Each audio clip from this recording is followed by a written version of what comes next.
Trustees, we have moved on to the information items in tonight's agenda, and the first item under information is the superintendent update. Dr. Swift. Thank you, Chair Kelly and trustees and members of the community. We have really three parts to share this evening. We've shared a great number of messages with our parents and community over the previous week. I won't read through all of those, but trustees, we do hope to address some of the questions and concerns, and then I know you all will ask questions or add commentary as is helpful to make sure that we are all on the same page and all informed. I have regularly over many months updated the board on an almost daily basis and at our board meetings regarding our staffing concerns and regarding our COVID concerns and also our safety and security. But I wanted to address, first of all, our next steps in the Ann Arbor Public Schools as we approach winter break. And this week we will complete the 13th week of our school year. So we are more than a third of the way through our 21-22 school year. We wanted to just reflect on our progress and share some additional updates. We continue our commitment to keeping our schools open for in-school teaching and learning during this 21-22 school year. We continue to work every day to diligently problem solve and overcome to the greatest extent possible, both the ongoing and emerging challenges as we continue to keep safety and health as our top priority for our students and staff during this school year. Trustees, as you're well aware, because you get a report almost every morning, like many school districts, we have experienced some challenges this fall. Those have fallen into the categories of COVID health concerns, of staffing, of transportation, issues of supply shortages. We have worked to problem solve day by day, literally hour by hour, so that we can keep our schools open. Unfortunately, we have experienced instructional interruptions on 4 days during 3 of our 13 weeks so far this school year. As the pandemic continues, and I appreciated the commenters this evening, and one of them said this specifically, as the pandemic continues, we know that our challenges will continue.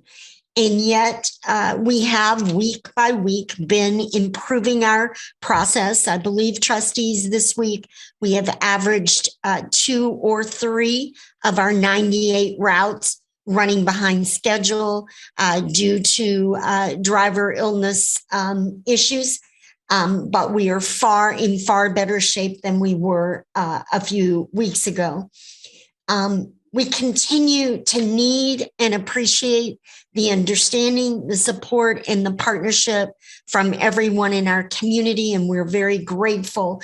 Was very moved this evening to hear folks reiterate how they've done everything in their family, gotten their vaccinations, supported our schools. Very much appreciated. I had the great opportunity to be out at vaccine clinic and to get to greet our parents and our students. And I'm very inspired, and I know the trustees are, by the work of our community to support our schools, our students in our schools, and our staff to remain open this school year.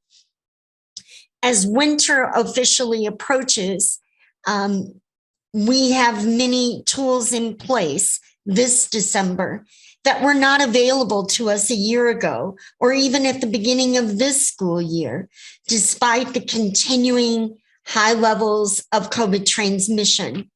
And because our AAPS COVID response team, and we do have a AAPS COVID response team that we've hired we are deploying them, and yet the load of the contact tracing and the contact tracing calls means that we have many people who have to support that function. And I do understand that is tremendous strain on both our health support professionals and our school building leaders and our district leaders and our nursing team.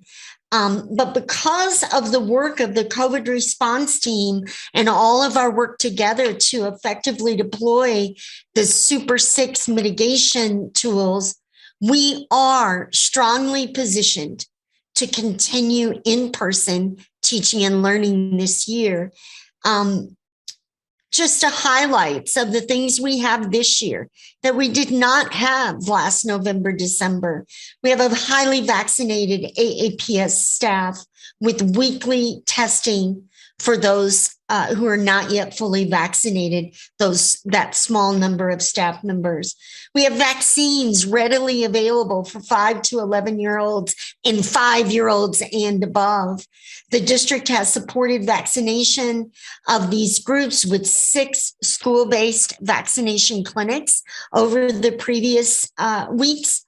Ann Arbor, Washtenaw County has the highest vaccine rate in the state. If you've not seen it this week, trustees, we're around 41% of our 5 to 11-year-olds, and that was achieved in about a month's time. So it's truly an extraordinary progress.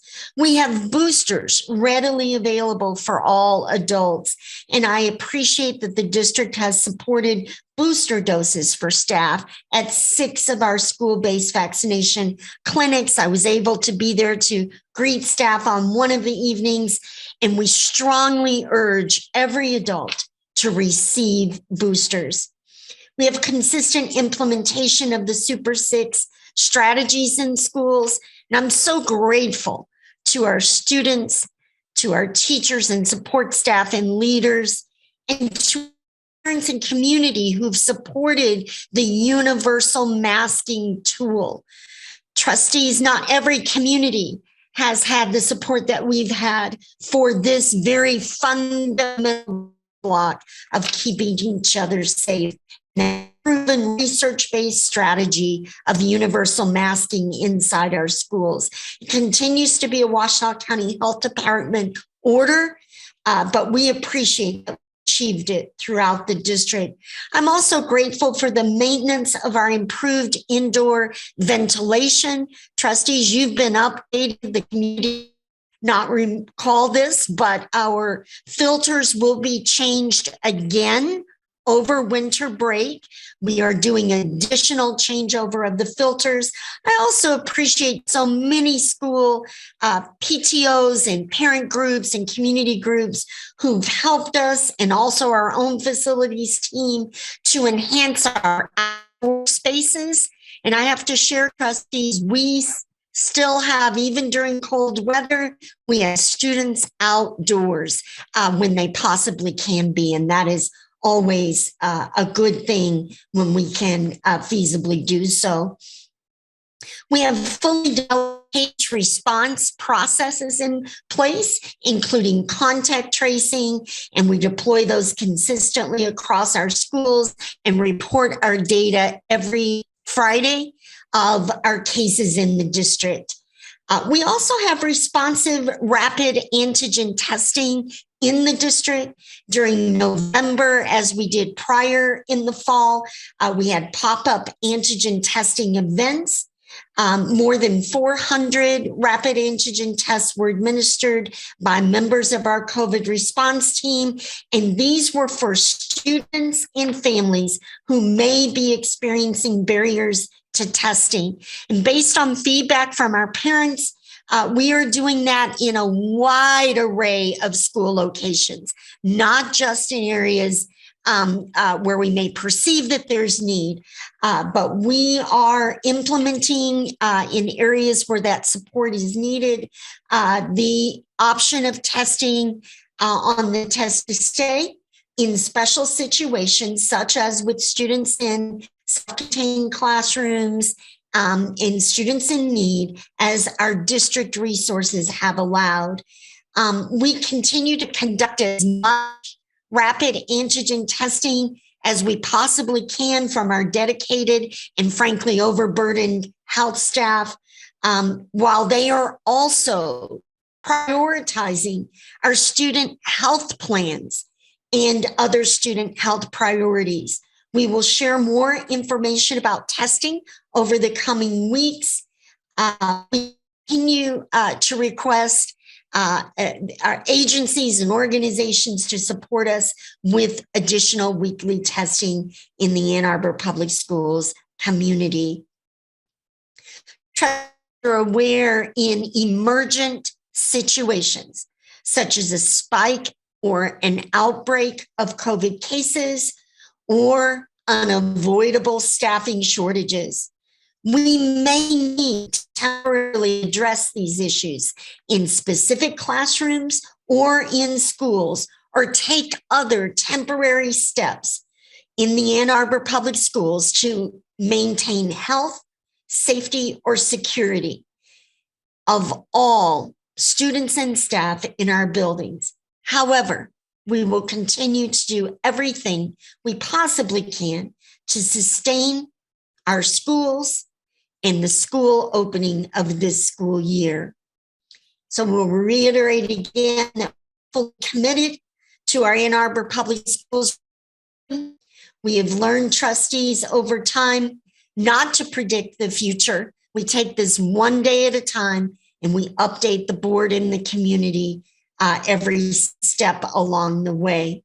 We will also continue to offer our AAPS virtual village schooling options available throughout this school year. We have recently welcomed a large group of students back into in-person learning. We are also receiving some requests from parents to cross that bridge into virtual learning, and we will work with parents as they reach out to us. We've committed to meeting the needs of our parents who prefer virtual learning and also continuing with our schools open. I do want to share that as we move into 2022, with vaccines widely available for all 5 years and above, there may be adjustments to school COVID guidance. We encourage those eligible to go ahead and receive their vaccine and boosters. As always, we will continue to communicate any protocol changes as soon as is practicable. We will continue our updates and practice our best health strategies, and we will make the necessary adjustments to face and overcome our obstacles and to have our schools, our students, and our staff in our schools for learning. I will, as always, remain in close contact so that our community knows exactly where we are. Just want to give a shout out to our Ann Arbor Public Schools team, our teachers, our support staff, and leaders. I receive updates from these teams many times every day, and I want you to know they are doing impressive work at every school to fulfill our critical mission, and that is to serve our children in our schools. In the AAPS, we all benefit from the support of our parents and an engaged community. So we do appreciate hearing from folks every day, not just at board meetings, but at any time. As a result of this team effort, our students, teachers, staff, and leaders will continue to learn and grow together in our AAPS classrooms in schools through this extraordinary time. So as we look ahead to 2022, we have reasons for cautious optimism. We also have been very clear with eyes open about the challenges that we face. And I appreciated that very frank discussion among the board because we are very clear about those challenges. We appreciate the hard work of everyone in support of our students and staff. We know we're stronger when we work together, and we very much appreciate that that is the case in our schools and across our parent community at this time. I do want to transition to the safety update that we provided and just reiterate that we continue to build on a strong foundation of safety protocols. We have been an ALICE, active intruder trained district over many years. We partner with a multi-agency group of law enforcement. I have heard the concern and believe also that this is an excellent time to refresh our understanding of our protocols inside our schools in the event of any kind of emergency. I do appreciate that our principals and our teams were in sessions today to review those. The reality is that we've been interrupted with this COVID and virtual situation. So there is an important function now to review where we are and to make sure that students who may be new to being physically in a school, I mean, our early grades at each of our schools have not spent a lot of time in those schools. So I know that our teachers will be working through those conversations over the coming days. It's just an excellent time to refresh our understanding. I do want to address that we also are very careful to work with our students with specialized learning needs through all of the drills. We don't do that just at the time of the drill. It is a part of the IEP process, is just to ensure that there is a safety strategy in place. And we have specific strategies for evacuation with students who have physical challenges. Our plans are in place for each special education classroom, and often it is embedded in the classroom plan and in the IEPs of those students. When we perform the drills at school, we do take a number of steps with students with specialized needs around providing sensory, noise canceling headphones and other strategies as they are needed. I have to share with you, trustees, as I've been in schools and witnessed our emergency drills, I've never seen a more competent and caring staff than what we have. And they will not unnecessarily alarm students, but we also know it is very important to prepare. In the case of students with specialized learning needs, often that team will be connecting and ironing out the details of a safety plan. Often part of that work is not even necessarily with the student there. It's just that the team is prepared and certainly working with students. We will be spending time in our classrooms to review our processes.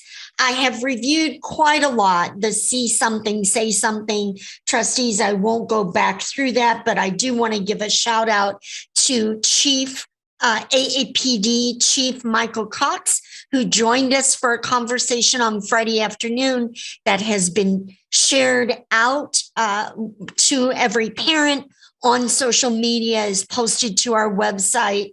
And I appreciated Chief Cox and Sheriff Clayton's support over last week. And I have to just share with you, trustees, as you well know, these law enforcement agencies work with us every day. We have direct communication and support from these folks. So we will remain in close communication regarding the safety and security concerns as we move forward. I wanted to finish, and I appreciate your patience this evening, trustees, with our advocacy around gun violence in schools. Trustees, as you're well aware, this board has a long, strong history of support for the work against gun violence in schools. As you recall, in 2018, our case in the Ann Arbor Public Schools was elevated all the way to the Michigan Supreme Court to establish and reiterate that school districts do have the ability to prevent and regulate guns being brought onto campus. We're very proud of that work, and yet the continuing of violent events in schools across our country reminds us that there's a great deal more work to be done. So I appreciate trustees, and I've spoken with several of you on this, but we do hear from Representative Brayback and from other elected officials from our area, from all of them. I don't want to leave any of them out, about their work on child access prevention laws, and was delighted to hear from Attorney General Dana Nessel that she will also lend her work to the codifying and requirement for parents to secure weapons in the home. Representative Brayback introduced a bill along these lines last spring. Unfortunately, trustees, as you're aware, they could not get enough vote to bring enough support to bring that to the floor at that time. But I do understand that they are going to raise that issue again. And I appreciate that all of us will continue our advocacy work to do everything in our power. And I just want to give a shout out to Moms Demand. I've had the great opportunity to work alongside these individuals over years, and appreciated hearing directly from them over this past week. And they will also be lending their support to this next step, a very minimal step around codifying requirements for parents to secure weapons in the home.